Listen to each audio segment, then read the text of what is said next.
안녕하세요. 저는 30대 중반이 넘어가고 있는 여자입니다. 평소 유튜브라고는 관심도 없던 저인데 어느 날 친구가 여기에 저랑 비슷한 사연이 많다고 소개해 주더라고요. 그래서 처음엔 설마 하는 마음으로 채널을 찾은 저는 날밤 새워 사연들을 들었답니다. 사연 하나하나에 많은 공감과 답답함, 그리고 통쾌함을 느끼며 피곤한 줄도 모르고 들었네요. 그러다 문득 내가 겪은 얘기도 사연으로 적어보고 싶다는 생각이 들었어요. 그래서 용기를 내 사연을 보내니 부족하더라도 많은 이해 부탁드리며 이야기를 시작해볼게요. 저와 남편은 맞선으로 만난 사이였어요. 너 이번에 잘하고 와야 한다. 의사야 의사. 집은 좀 볼 거 없어도 직업이 좋잖니. 네 아빠 알지? 의사, 검사, 판사, 사자 사위 기다리는 거. 웬만큼 괜찮다 싶으면 그냥 결혼해. 네 나이도 곧 30 중반이야. 너 나이 더 먹으면 초혼자리는 힘들어 얘? 엄마의 지겨운 잔소리를 들으며 나간 맞선 자리. 기대라곤 눈꼽만큼도 하지 않았던 저입니다. 사실 무슨 기대감이 있겠어요? 조건 맞춰 하는 맞선, 그렇고 그런 대화나 하다 끝나겠구나 싶었어요. 그런데 기대가 너무 없었던 탓일까요? 생각보다 괜찮은 남편의 모습에 호감이 확 생기더군요. 좋은 예감 속에 시작된 맞선은 즐거웠어요. 대화도 잘 통하고요. 남편도 그렇게 느꼈는지 식사가 끝나고 가볍게 술 한잔 어떠냐고 묻더라고요. 전 좋다고 했고 남편은 저를 고급 와인바로 안내하더라고요. 분위기가 좋아서 그런지 와인도 맛있었어요. 저기 괜찮으시다면 결혼을 전제로 진지하게 만나고 싶습니다. 네? 저 사실 맞선 자리가 많았고 앞으로도 많을 겁니다. 근데 지금까지도 그랬고 앞으로도 희선 씨같이 대화도 잘 통하고 조건도 맞는 여자 없을 것 같아서요.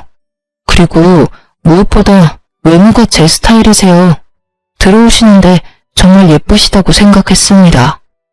서두르는 감이 있다 생각하시겠지만 그래도 제 입장에선 희선 씨 놓치고 싶지 않네요. 희선 씨도 괜찮으시다면 결혼을 전제로 만나다 결혼을 하고 싶습니다. 첫 만남에 결혼을 권하는 이 남자. 남들은 어떻게 생각할지 몰라도 저는 좋았어요. 거듭된 맞선에 지칠 대로 지쳐있기도 했고 어차피 조건 맞춰서 해야 하는 결혼, 남편처럼 잘 맞는 사람을 만날 수 있을까 하는 생각이 들었어요. 그리고 결혼을 전제로 만나보는 것이지 당장 결혼을 하는 것도 아니니 손을 볼 것도 없다는 생각이 들기도 했고요. 저의 승낙에 저희는 진지하게 만나보기 시작했고 그와의 짧은 연애는 생각보다 더 좋았습니다. 섬세하고 다정한 남편은 저에게도 잘했지만 저희 부모님께도 잘했습니다. 그런 남편의 모습에 저는 결혼을 마음먹었고 만난 지 4개월이 되었을 때 결혼 준비를 시작했습니다. 준비 과정도 순조로웠어요. 당연했죠. 원하는 자리, 원하는 평수의 상가를 매입해 병원 개원 준비도 시작했고 40평대 아파트, 외제차까지 그 모든 것을 저희 부모님이 해주셨으니까요. 사전에 약속된 사항이라 저도 대수롭지 않게 생각했어요. 모든 것을 시어머니의 권유대로 공동명의로 진행할 때도 저는 그러려니 했습니다. 그 당시 저는 당연히 이혼을 생각지도 않았고 그렇게 명예 문제로 얼굴을 붉히기 싫었으니까요. 그런 제 호의가 만만해 보였던 걸까요? 연애 시절 시어머니는 다정하진 않으셨어도 사람을 귀찮게 하는 사람은 아니었어요. 오히려 무관심에 가까웠죠. 생전 먼저 연락을 하시는 일도 없었고 어쩌다 통화를 하게 돼도 용건만 간단히 말하시고 끊으시곤 했어요. 하지만 결혼을 하고 난 뒤 어머님은 완전히 다른 사람이 되어 있었습니다. 희선아, 오늘 퇴근 몇 시에 하니? 저 오늘은 일찍 퇴근해요, 어머님. 한 5시쯤이요. 잘 됐구나. 퇴근하고 집에 좀 들르거라. 온 김에 저녁도 같이 먹고. 아, 네, 어머님. 신혼여행에서 돌아와 첫 출근을 한 날, 저는 어머님의 호출에 시댁으로 향했습니다. 갑작스런 호출에 당황스럽긴 했지만 혼자 계신 시어머님이 많이 적적하신가 보다 했습니다. 시아버지는 남편이 어릴 때 돌아가셨고요. 어머님, 저 왔어요. 그래 왔니? 와서 이것 좀 거들어라. 저를 기다리고 있던 것은 거대한 대야에 담긴 이불빨래였어요. 대야가 얼마나 큰지 거짓말 못해서 욕 좀 하더군요. 순간 친정에서도 해보지 않은 이불빨래를 왜 내가 해야 하지? 하는 생각이 스쳤지만 일단 왔으니 시키는 대로 해보자는 생각이 들었어요. 시어머니 혼자 낑낑대며 이불을 밟고 계시는 모습이 안쓰럽기도 했고요. 그렇게 이불빨래를 마치고 집으로 돌아왔어요. 저녁까지 먹고 가시길 원하는 눈치였지만 힘들어서 밥은커녕 그저 눕고 싶은 마음뿐이었거든요. 집으로 돌아온 저는 땀범벅이 된 몸을 빨리 씻고 침대에 누워 쉬고 있었어요. 마침 퇴근하고 돌아온 남편이 죽어가는 저를 보고 깜짝 놀라선 다가왔어요. 여보, 어디 아파? 얼굴이 왜 그래? 아, 오늘 너무 힘들었어. 오랜만에 출근해서 그래? 그러게, 이제 어린이집은 그만두라니까. 저는 당시에 10년차 어린이집 선생님이었어요. 어릴 때부터 어린이집 선생님이 꿈이었던 터라 대학도 유아교육과를 졸업했고 처음 취업을 한 어린이집에서 쭉 아이들을 보살피고 있었어요. 저는 제 직업에 대한 자긍심이 강했고 이제 편히 쉬길 원하는 남편의 권유에도 불구하고 전 일을 하고 있었어요. 일은 몸에 익어서 힘들 것도 없어. 가끔 정신이 힘든 거지. 그럼? 지금 당신 얼굴에 핏기 하나 없이 창백해. 오늘 어머님 댁에 불려가서 이불 빨래 엄청나게 해서 그래. 한 3시간은 안 쉬고 빨래만 밟았어. 뭐? 남편은 당장이라도 시어머님께 전화라도 할 요량으로 휴대전화를 꺼내들었고 저는 필사적으로 말렸어요. 뭐하게? 어머님께 전화하게? 전화해서 앞으로는 그러지 말라고 해야지. 아, 됐어. 당신이 그러면 내가 뭐가 돼? 괜히 힘들게 일하고 욕까지 듣게 만들지 말고 다리나 좀 만져주라, 응? 어디? 여기? 거기. 저도 고단했지만 마찬가지로 고단했을 남편이 밤늦게까지 제 다리를 주물러주는 모습을 보니 역시 결혼하길 잘했다고 생각했어요. 그 뒤로도 시어머니는 적게는 일주일에 1번, 많게는 일주일에 4번을 저를 불러 장미를 시키더군요. 오로지 제 편인 남편이 있었지만 병원이 바빠지면서 코피까지 쏟으며 열심히 하는 남편에게 괜히 이런 일로 신경 쓰이게 만들고 싶지 않았어요. 그래서 저는 시댁으로 도우미를 불러들였어요. 나이 많으신 어머님이 스스로 하셔라 말할 수도 없는 노릇이고 그렇다고 저도 더는 식모짓을 하기 싫으니 어쩌겠어요. 그냥 일주일에 3번 일단 한 달 방문으로 예약하고 결제까지 끝내버렸어요. 이선아, 고맙다. 내가 며느리 덕분에 이런 호강을 다 누려보는구나. 집에 먼지 한 톨 없이 반짝반짝 아주 모델하우스가 다름없구나. 마음에 드신다니 다행이에요. 그럼 아범 시간 빌 때 한번 찾아뵐게요.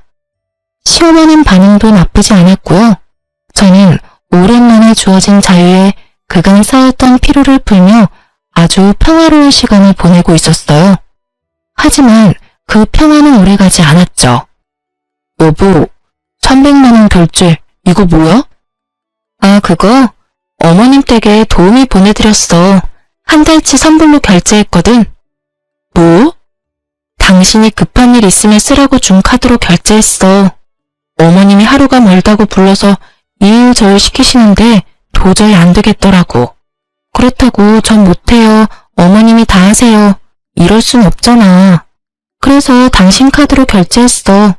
어머니 당신 집에 쓴 돈인데 아까워? 아니요. 네, 저는 도우미 분 급여를 남편 카드로 결제했어요. 친정에 돈이 많을 뿐이지 제 월급은 많지 않았고 시댁 일인데 굳이 제 쥐꼬리 같은 월급을 쓸 필요는 없잖아요. 이럴 때 쓰려고 코피 쏟아가면서 일하는 거 아니겠어요? 당황하는 남편을 보며 이건 좀 심한가? 하는 생각이 들었지만 시어머님의 행동으로 봤을 때 이대로 뒀다간 저를 종부리듯 부려먹을 것이 자명했기에 저는 더 당당하게 나가기로 했습니다. 다음날 남편에게 이러한 사실을 전해들은 시어머니가 노발대발하며 전화하셨더라고요. 예, 넌 생각이 있니 없니? 하나밖에 없는 내 의사 아들이 밤낮 없이 피땀 흘려 버는 돈으로 사람을 보내? 넌 친정에서 그렇게 가르쳤니? 남편 돈으로 사치하면서 그렇게 살라고 가르쳤어? 네, 어머님. 저희 친정에선 이렇게 가르쳤어요. 뭐? 저희 친정에선 작은 일에 괜히 힘들이지 말고 돈으로 해결할 수 있으면 돈으로 해결하는 것이 가장 현명하다. 이렇게 가르쳤어요. 그래서 전 가르친 대로 아범 돈으로 도움이 불러드렸고요. 어머님 말씀대로 하나밖에 없는 의사들이 밤낮 없이 피땀 흘려 돈을 버는 이유가 뭐겠어요? 다 자기랑 자기 가족 잘 먹고 잘 살려고 그러는 거 아니겠어요? 자기야 좋은 차, 좋은 집, 병원 원장까지 됐으니 그 정도는 성공했고 나머진 어머님하고 저뿐인데 어머님은 집안일이 힘드시고 저는 그런 어머님을 돕느라 힘이 드니 어쩌겠어요? 어머님께 일어난 일은 돈으로 해결이 가능하고 마침 의사들은 돈을 잘 버니 돈으로 쉽게 해결하는 수밖에요. 그리고 어머님도 좋아하셨으면서 왜 이제 와서 이러세요? 설마 제 돈은 안 아까우시고 아들 돈은 아까워서 이러시는 거 아니시죠? 그럴 리가 있니? 생각보다 금액이 너무 커서 그래. 300만 원이 누구 집의 이름도 아니고 그냥 네가 와서 슬쩍슬쩍 도와주면 되는 것을. 어머님, 슬쩍슬쩍 아니고요. 저 진짜 힘들었어요. 어머님도 힘드셔서 저 부르셨으면서. 이왕 결제한 거니까 그냥 이번 달은 즐기시고요. 정 부담되시면 다음 달부턴 일주일에 한 번만 오시는 걸로 할게요. 아니다. 다음 달부턴 부르지 말어. 지금 오는 것도 당장 그만 오게 해라. 환불해. 그래요? 그럼 환불이 가능한지 한번 알아볼게요. 근데 어머님, 저 예전처럼 자주 가서 못 도와드려요. 저도 이제 일이 바빠져서. 그러지 말고 그냥 도움이 분 도움 받으세요. 일주일에 한 번이면 금액도 크지 않아요, 어머님. 됐다. 너도 부를 일 없을 테니 빨리 환불이나 해. 이렇게 첫 번째 시어머님과의 전쟁은 저의 승리로 끝이 났습니다. 그날 이후 시어머님은 저를 부르지 않았어요. 그야말로 평화로운 날의 연속이었죠.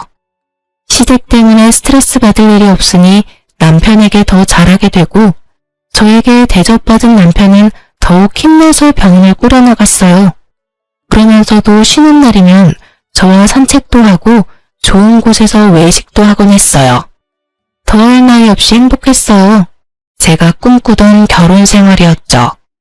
물론 일주일에 한두 번은 시어머님께 안부 전화도 드렸어요. 그때마다 시어머님의 목소리가 좋진 않았지만 크게 신경 쓰지 않았어요. 그저 아직 많이 섭섭하신가 보다 하고 생각했어요. 그러던 어느 날 남편이 달력을 보다 화들짝 놀라며 저를 부르더군요. 여보.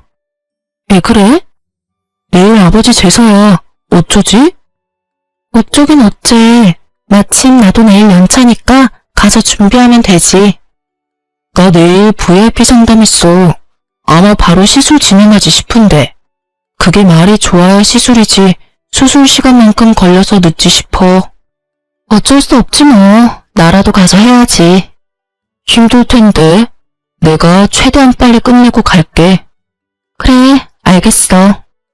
시집 오고 처음으로 지내는 아버님 제사이기에 저에게도 의미가 컸어요.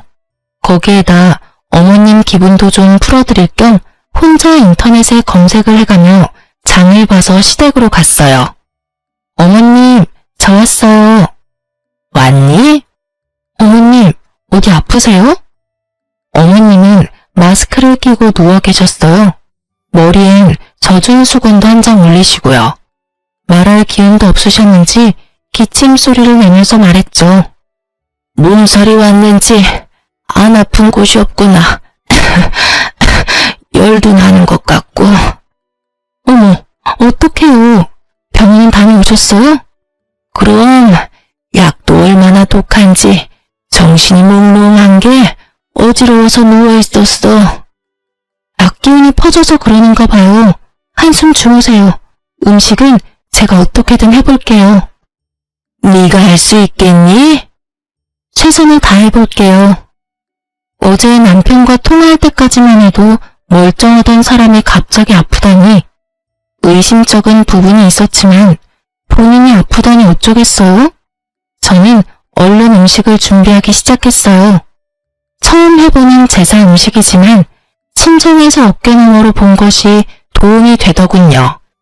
대충 순서는 알고 있으니 크게 우왕좌왕할 일도 없었고요. 그런데 계속해서 일어섰다 앉았다 해서 그런가 배가 자꾸 아프더라고요.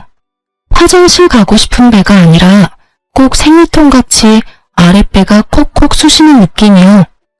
콕콕 쑤시던 배는 어느새 쿡쿡의 강도가 되었고 전 어떻게 음식을 다 만들었는지 모르겠어요. 어머님은 코를 골며 주무시다가 제가 음식을 다 만들고 뒷정리까지 마치니 그제야 자리에서 일어나셔서 제가 만든 음식을 둘러보시더라고요. 뭐 처음 치곤 잘했네.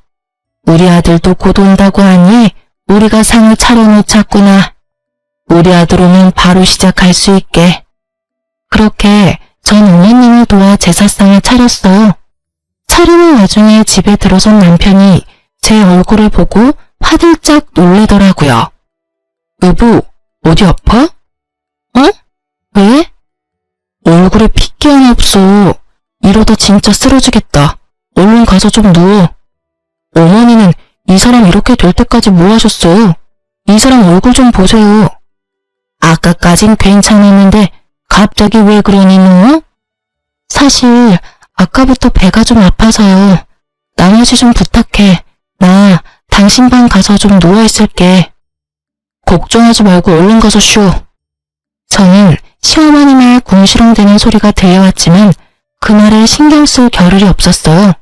점점 고통이 심해지고 있었거든요. 저는 총각대 남편이 쓰던 방으로 가 침대에 몸을 뉘었어요. 곧 괜찮아지겠지 했던 고통은 점점 심해지고 견딜 수 없는 고통에 앓는 소리가 입 밖으로 절로 튀어나오더라고요.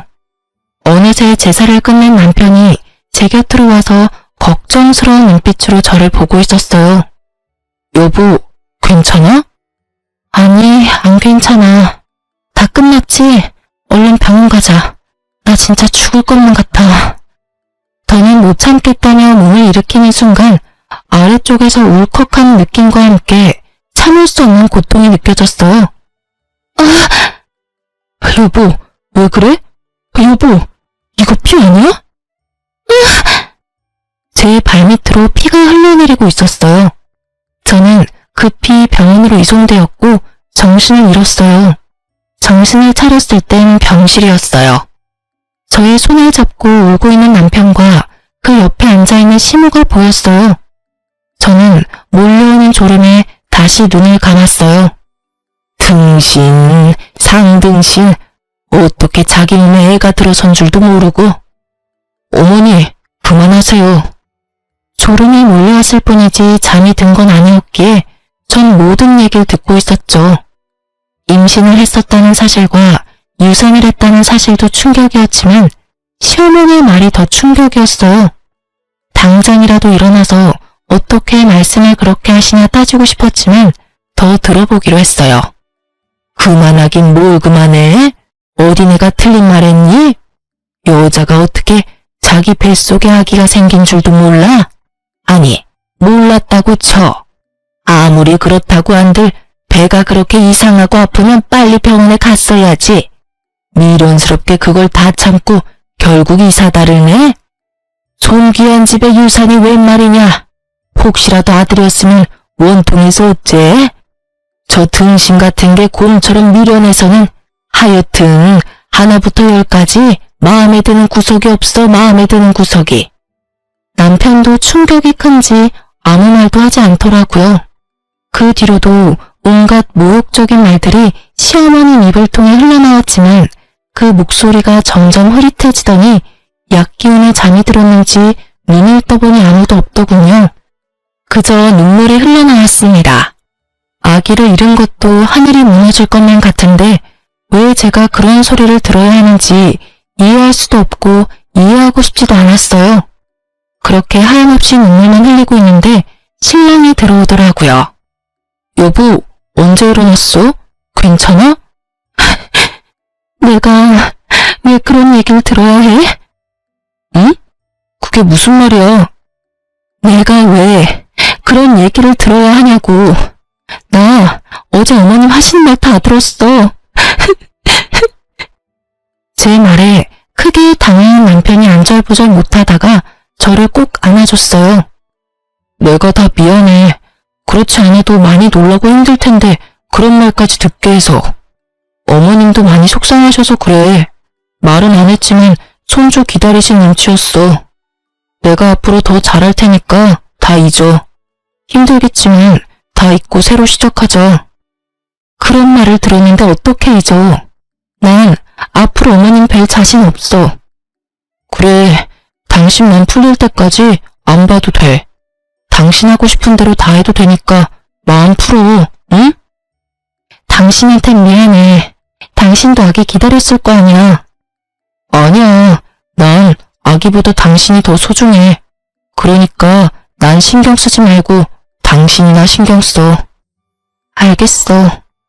전 남편의 다정한 위로 덕분에 빨리 자리를 털고 일어날 수 있었어요. 늘 바쁜 남편이었지만 틈틈이 전화와 문자로 저를 신경 써주곤 했어요. 가끔 쉬는 날이면 친정에 같이 가서 하룻밤 자고 오는 날도 있었고요. 정신이 없는 저를 대신해 친정도 잘 챙겨왔더라고요. 지극정성으로 잘하는 남편을 보니 저도 화가 많이 누그러들었어요. 그리고 저도 시어머님께 연락 한 통 안 했지만 시모도 저에게 연락 한 통 없으신 걸 보니 많이 미안해서 그러신가 보다 하고 생각했죠. 그래서 저는 두 번 다시 보지 않겠다던 제 다짐을 굽히고 다가오는 제사에 시댁으로 가기로 했어요. 다음 주 또 제사 있지? 그땐 나도 갈게. 정말? 그래, 당신이 이렇게나 노력하는데 나도 노력해야지. 정말이지? 고마워. 여보, 그렇지 않아도 어머니가 많이 미안해하고 계셔. 그땐 너무 속상해서 그랬다고. 앞으로 내가 더 잘할 테니까 당신도 화 풀어. 알겠어. 우리 진짜 잘 살자. 물론이지. 어린아이처럼 기뻐하는 남편을 보며 저는 마음을 돌려놓길 잘했다고 생각했어요. 그날이 오기 전까진요. 시간은 빠르게 흘러 제삿날이 되었고 전 시댁으로 향했어요. 배를 누르려는데 대문이 열려있길래 전 그냥 문을 열고 들어갔어요. 낮 동안은 현관문은 잠그지 않고 계시는 걸 알던 터라 현관문을 열고 들어갔어요. 어머님, 저 왔어요. 왔니? 웃으며 TV를 보던 시어머니는 저를 보더니 굳은 표정으로 갑자기 마스크를 끼셨어요. 그리고는 어색하게 짝이 없는 연기를 하시더라고요. 아이고, 머리야, 몸이야. 왜 그러세요? 또 아프세요? 비아냥거리는 제 물음에도 어머님은 꿋꿋하게 연기를 이어나가셨어요. 그러게나 말이다. 저번에 그런 일도 있고 이번에는 나도 좀 거들려고 했는데 도저히 안 될 것 같아. 눈에 뻔히 보이는 연기에 저는 그저 웃음만 났어요. 아, 그러세요? 어쩔 수 없죠. 쉬세요. 그래도 될까? 그럼 부탁 좀 하마. 저는 이제서야 명확해졌어요. 시어머님은 저한테 미안한 것이 전혀 없는 사람이라는 것을요. 그리고 제가 아무리 노력한다고 한들 바뀔 사람이 아니라는 것을요. 전 휴대전화를 꺼내 엄마에게 전화했어요. 여보세요? 엄마 난데 오늘 여사님 계시지? 늘 계시지. 여사님은 왜? 내가 주소 보내줄 테니까 그리로 여사님 좀 보내줘. 급하게 제사 음식 준비해야 하는데 나 혼자는 무리야. 이런 일까지 부탁해서 미안하다고 꼭 전해주고. 그런 걱정하지 말고 주소나 보내. 그런 사실 알면 내가 가지 말라고 해도 여사님이 간다고 난리치실 게다. 고마워. 문자 바로 보낼게. 그렇게 불이 나게 오신 여사님은 저의 부탁에 따라 재료를 다듬어 주셨어요. 부치고 삶고 굽고 끓이는 것은 제가 하고요. 여사님께서는 다 해주신다고 했지만 그래도 제사 음식인데 제 손으로 마무리하고 싶었어요. 시어머님은 미워도 남편은 사랑했으니까요. 마지막 탕국에 불을 껐을 때 시어머님은 하품이 늘어지게 하며 방에서 나오시더군요. 다 했니? 어머, 누구세요? 전 시어머님의 말을 무시하고 여사님을 먼저 돌려보냈어요. 여사님, 고생 많으셨어요. 밖에 택시 기다리니까 빨리 가보세요. 여긴 제가 알아서 할게요. 감사해요. 여사님이 돌아가신 후 시어머님은 저를 붙잡고 불같이 화를 내시기 시작했어요. 너 설마 제사 음식을 딴 사람 손에 맡겼니? 네, 도저히 저 혼자서는 못해서요. 너 제정신이니? 어떻게 다른 것도 아니고 제사 음식을 남의 손에 맡겨? 제가 큰 잘못을 한 것이었을까요? 전 아무리 생각해도 제가 잘못한 것을 모르겠더라고요. 그래서 전 참지 않고 할 말을 했습니다. 그러면 어떡해요? 어머님은 너무 편찮으셔서 손가락 하나 까딱하실 힘도 없으시고 저도 유산하고 망가진 몸이 아직 돌아오지도 않았어요. 그렇다고 제사를 미룰 수도 없는 노릇이니까요. 하나부터 열까지 다 여사님께서 다 해주신다는 거 그건 아닌 것 같아서 재료 손질만 부탁드렸어요. 그것도 그렇게 큰 잘못인가요? 밉다고 하니까 미운 짓만 골라서 하는구나. 막말로 아까 그 아줌마가 재료만 손질해줬는지 아닌지 내가 어떻게 아니? 그리고 유산한 게 자랑이니? 그리고 유산을 왜 하니 도대체? 유산을 왜 하냐니? 어머님, 진짜 모르셔서 하신 말씀이세요? 그래? 난 정말 모르겠구나. 네가 무리했다면 뭐 얼마나 했다고. 말이 나왔으니까 하는 말인데 우리 때는 그보다 더한 일하고도 애만 잘 나왔다. 너 몸에 무슨 문제라도 있는 거 아니니? 아니지. 몸보다는 머리에 문제가 있을 수도 있겠구나. 그러니까 애가 떨어지는데도 모르고 등신같이 그러고 있지. 부하하니 가정교육도 엉망에다가 직업도 별로야. 그렇다고 성격이 좋아서 고분고분한 맛이라도 있길 하나. 넌 무슨 자신감으로 우리 아들같이 잘난 의사한테 시집왔니?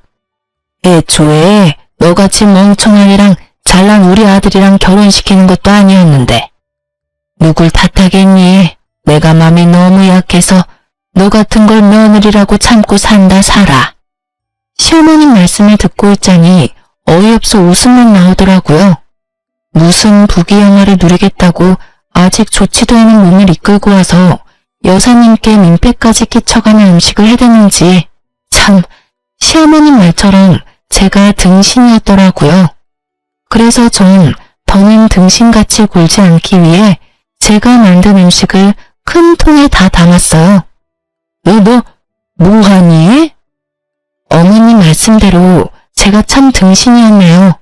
그래서 이제 그렇게 안 살려고요. 이 음식은 제가 다 가져갈게요. 어머님 말씀대로 누가 만들었는지 알지도 못하는 음식 제사상에 올릴 수 없잖아요. 이건 제가 다 가져갈 테니까 음식 준비는 어머님이 알아서 하세요.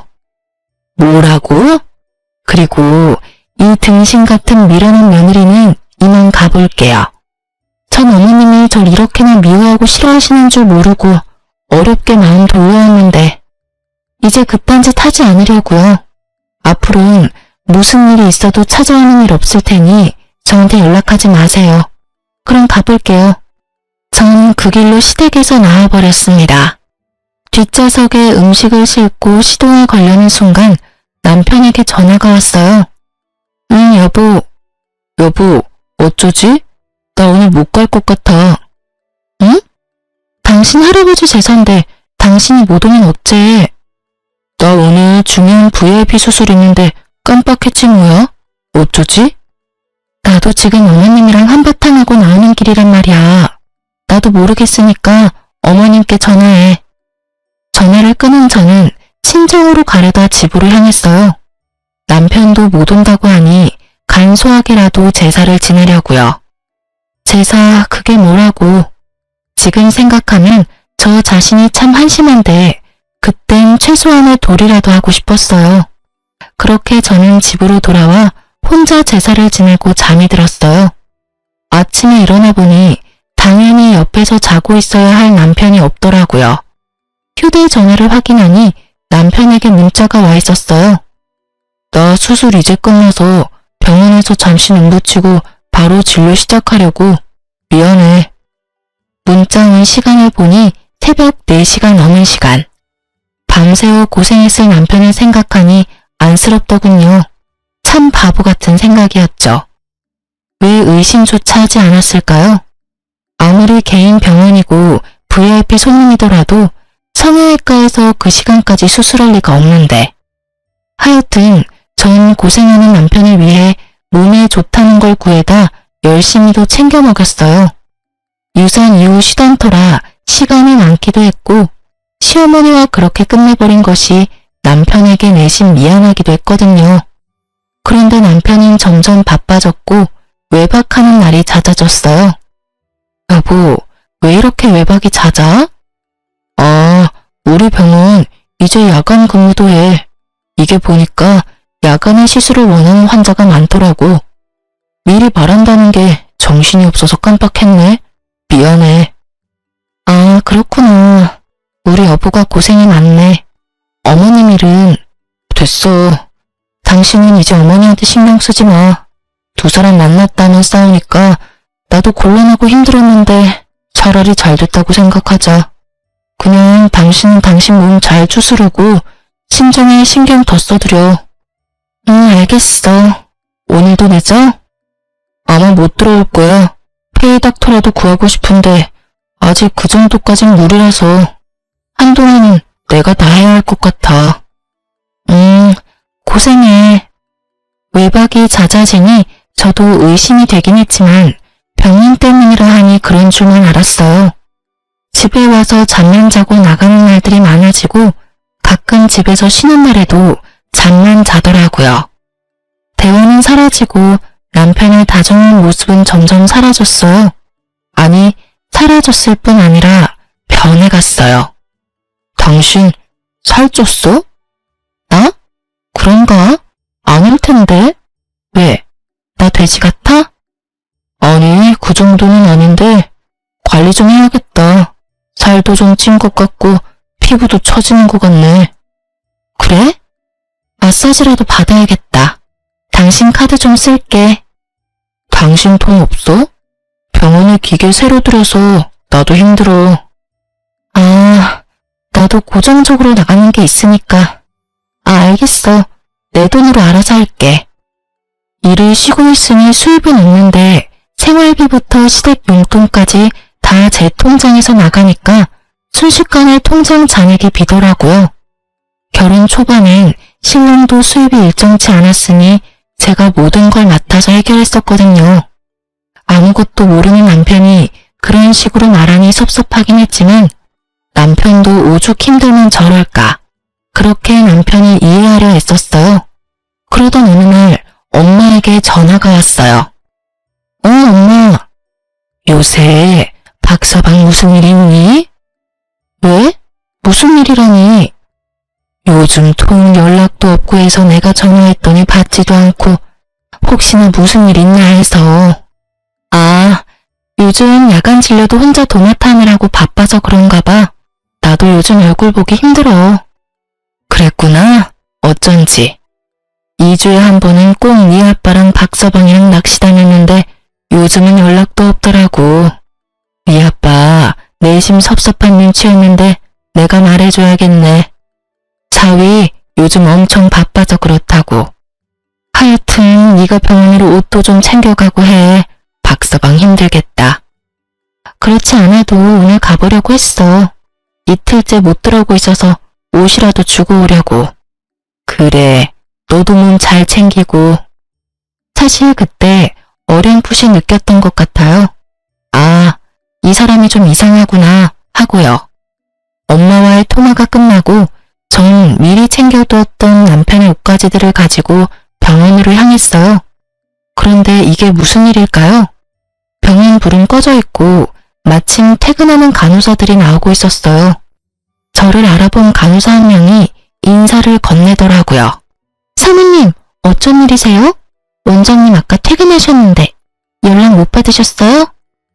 아, 지나가는 길에 그냥 잠시 들러봤어요.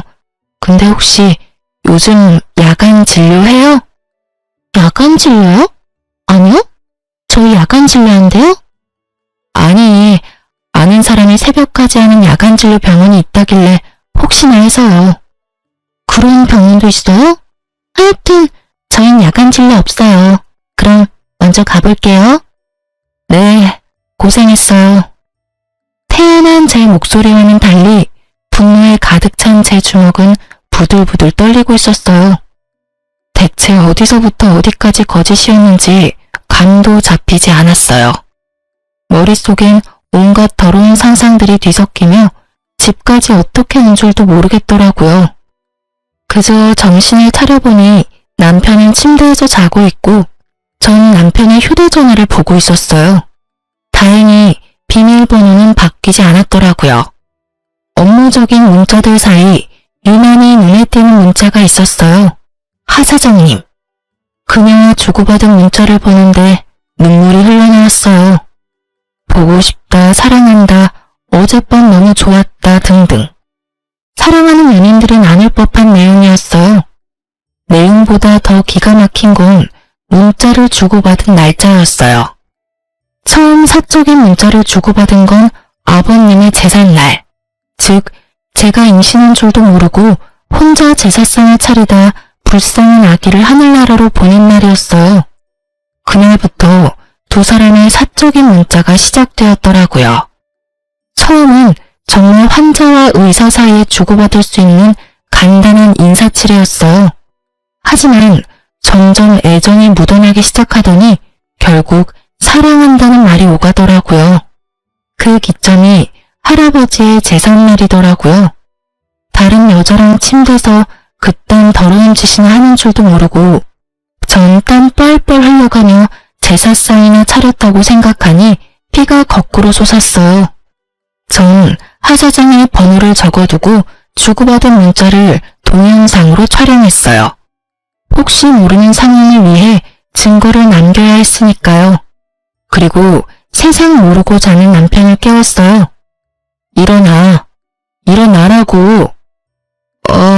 뭐야. 신경질적으로 잠에서 깬 남편은 제 손에 들린 자신의 핸드폰을 보고 어떤 상황인 줄 눈치를 챈 듯 했어요. 잘못했다고 싹싹 빌 거라는 제 예상과는 달리 남편은 당당하더군요. 그렇지 않아도 얘기하려고 했는데 그걸 못 참고 휴대폰까지 뒤졌어. 그래, 맞아. 나 다른 사람 생겼어. 우리 이혼하자. 뭐? 당신 뭐가 그렇게 당당해? 이혼? 그게 당신 입에서 나올 말이야? 최소한 미안하다는 말이라도 해야 하는 거 아니야? 그래. 미안해. 그러니까 이혼하자.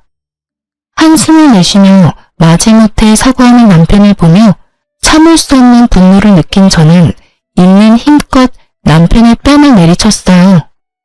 이제 됐지? 일단 나 오늘은 나가서 잘게. 흥분 좀 가라앉히면 연락해.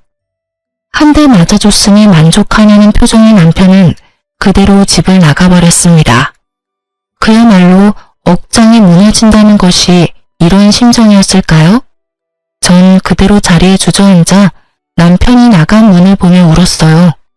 소리도 질렀다가 숨죽여 흐느끼다가 문득 그러고 있는 제가 한심해 웃었다가 그렇게 미쳐가다 보니 해가 떠오르더라고요. 붉게 빛을 내며 뜨는 해를 보니 제가 처한 상황이 실감이 나며 정신이 번쩍 들었어요. 이러고 있을 때가 아니지 하고요. 일단 전 시어머님께 해주던 금전적인 지원을 다 끊었어요. 마침 한 달치 용돈을 드리던 날이었는데 자동이체를 취소했어요.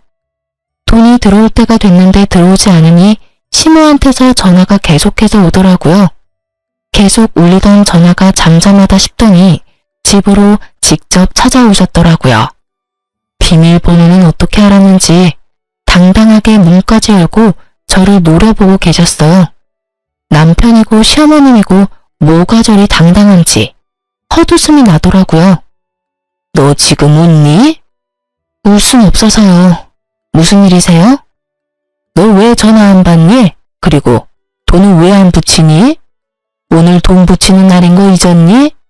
시댁에 할 도리를 못하면 돈이라도 제때 보내야 할 거 아니냐?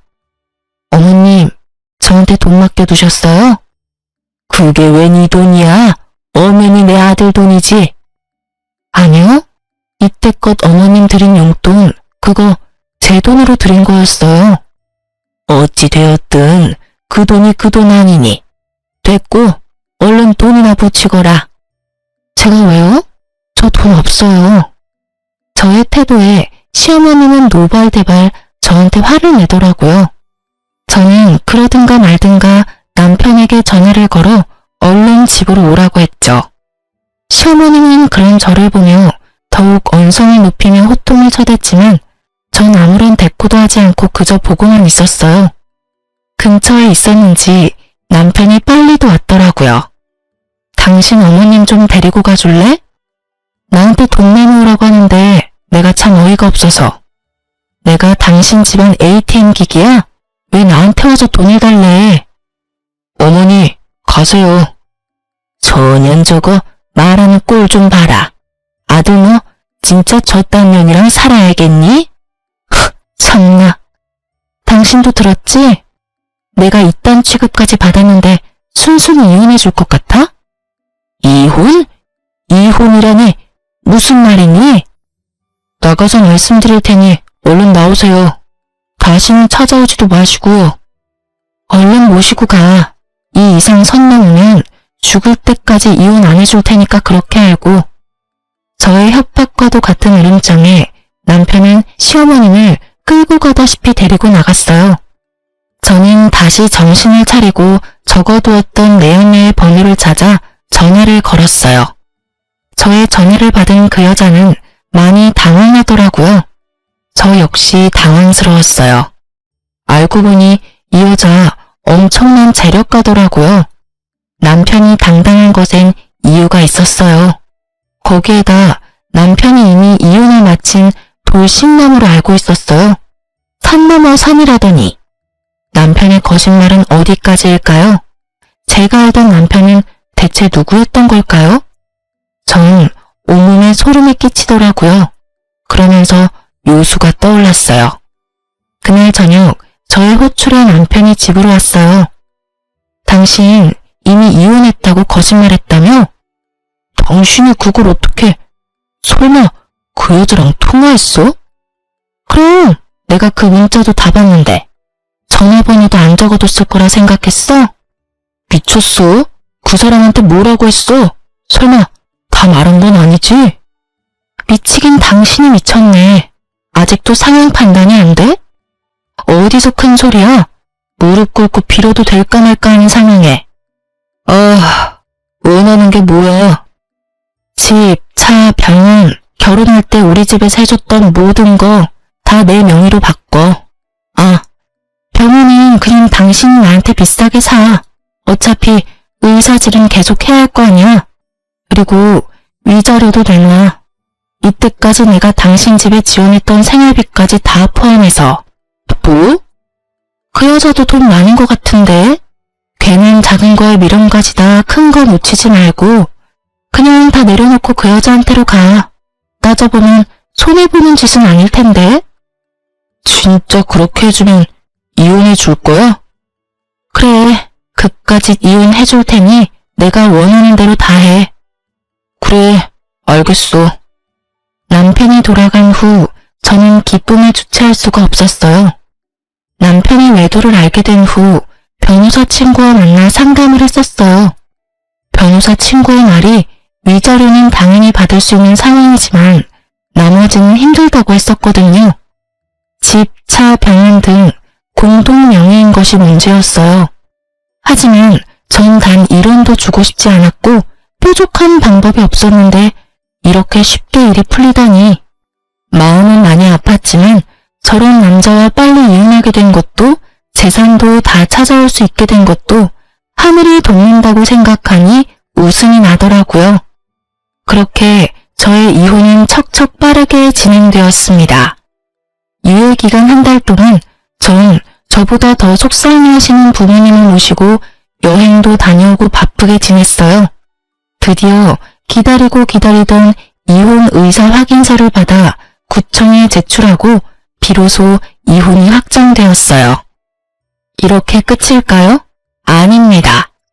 저는 친구에게 전화를 걸어 저의 마지막 복수를 향해 약속 장소로 향했습니다. 약속 장소에 도착하니 제 친구와 결혼을 약속한 남자가 함께 있더라고요. 저는 오랜만에 한껏 꾸민 모습을 뽐내며 친구 커플의 맞은편에 앉았어요. 그리고 천천히 고개를 들어 친구와 친구의 예비 신랑을 보았어요. 당신 어떻게... 자기야, 희선이랑 아는 사이야? 그래요. 친구의 예비 신랑은 저와 오늘 이혼한 저의 전 남편이었어요.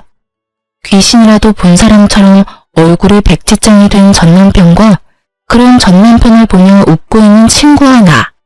그 짜릿함이 아직도 생생하네요. 어떻게 된 일이냐고요?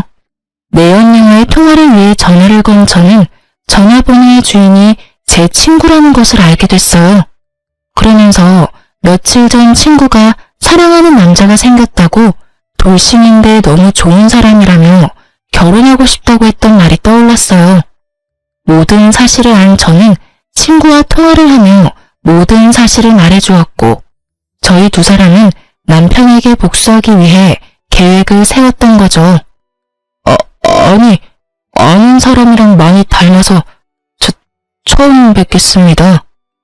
어색한 연기를 선보이며 애써 상황을 모면해보려는 전 남편을 보며 저는 소리내서 웃었고 친구는 와인잔에 술을 가득 담아 전 남편의 머리 위에 주르륵 부어버렸어요. 저기요, 이게 무슨 짓이야? 처음 뵙겠습니다. 웃기고 있네. 너 나한테 사기친 거야. 알고는 있니? 확 신고하려다가 그러기엔 내 시간이 아까워서 이 정도라고 끝내는 거니까 당신은 희선이나 내 앞에 얼쩡거리지 마. 알겠어? 친구의 말에 전 남편은 상황 판단이 다른 듯 무슨 말을 하려 했지만 제 친구는 그럴 틈을 주지 않았죠. 뭐하고 있어? 얼른 안 꺼져? 지금이라도 신고해줄까? 친구의 협박에 전 남편은 서둘러 자리를 피하더군요.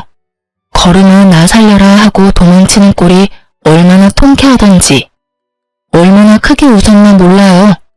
그렇게 저와 제 친구는 인생을 다 말아먹을 뻔했던 똥차를 보내고 잘 살고 있어요. 어느 날 병원 근처에 볼 일이 있어 지나치는데 간판을 내리고 있더라고요. 무슨 일인가 물어보니 망했더라고요. 뭐 무리하게 대출을 받아서 빚에 허덕이다 결국 빚쟁이 신세가 됐다는 뭐라나. 조건 따져 머리 쓰더니 딱 어울리는 엔딩이다 생각했어요. 그리고 한 달쯤 지났을까요? 부모님 댁에서 밥을 먹고 있는데 전 신우와 전 남편이 거짓골을 하고 찾아왔더라고요. 집에 손님도 있고 해서 그냥 무시했는데 도무지 돌아갈 생각이 없어 보였어요. 가지가지 한다고 쉴 새 없이 배를 누르고 소리를 지르고 난리를 치는 통에 어쩔 수 없이 문을 열어줬어요. 두 사람은 부모님을 보자마자 무릎을 꿇고 빌기 시작했어요. 장인어른, 장모님, 제가 정말 잘못했습니다. 제발 희선이 마음 한 번만 돌려주십시오. 제가 앞으로 진짜 잘하겠습니다. 그래요, 사돈. 사람 인연이 그리 쉽게 끊어진답니까? 부디 넓은 마음으로 한 번만 용서하고 넘어가 주세요. 저도 제 아들도 반성 많이 뭐? 손이 발이 되게 빌던 전시문은 친정에 와 있던 저를 보곤 말을 멈추더라고요. 이윽고 제 옆에 서 있던 남자를 보고선 눈이 뒤집혀서 순식간에 저에게 달려와 제 머리카락을 휘어잡았어요. 그리곤 인정사정 없이 흔들었어요. 야 이년아, 그럼 그렇지. 바람은 네가 펴놓고 누구한테 덮어 씌워? 막장의 끝을 보여주는 시어머님을 멈춰 세운 건 다름 아닌 집에 와 있는 손님 변호사 친구였어요. 친구는 시어머님을 제지하고선 바로 경찰에 신고했어요. 그리고 바로 고소까지 진행했어요. 생각 같아서 합의고 뭐고 해주고 싶지 않았지만 하루가 멀다고 찾아오는 전 남편 때문에 다시는 찾아오지 않는다는 각서를 받고 합의를 해줬네요. 그렇게 정말 지긋지긋했던 전 남편과 시댁과의 인연이 끝이 났어요. 그리고 전 행복하게 잘 살고 있답니다. 내년에 사랑스러운 아기 엄마가 될 예정이에요. 이혼부터 옆에서 도와주었던 변호사 친구와 가깝게 지내다 시어머니의 사건 덕분에 그 친구가 도저히 안 되겠다며 제 옆에서 저를 지켜주겠다고 하더군요. 저는 시간을 두고 지켜보겠다고 했고 그러던 와중 아기가 찾아와 급하게 결혼했네요. 물론 아기 때문에 결혼한 건 아니고요. 지금은 제가 오래 일했던 어린이집을 인수해 잘 운영해 나가며 지내고 있어요. 개념 상실이었던 전 시댁과는 달리 저를 정말 친딸처럼 아껴주시는 시부모님의 보살핌을 받으면서요. 오늘도 맛있는 거 사주신다고 하셔서 마무리하고 나가보려고 합니다. 제 사연에 답답하기도 하셨겠지만 이만하면 꽤 통쾌한 복수 아닐까요? 여러분께 시원한 사이다가 되었길 바라면서 이만 마무리할게요. 긴 제 사연 들어주셔서 정말 감사합니다.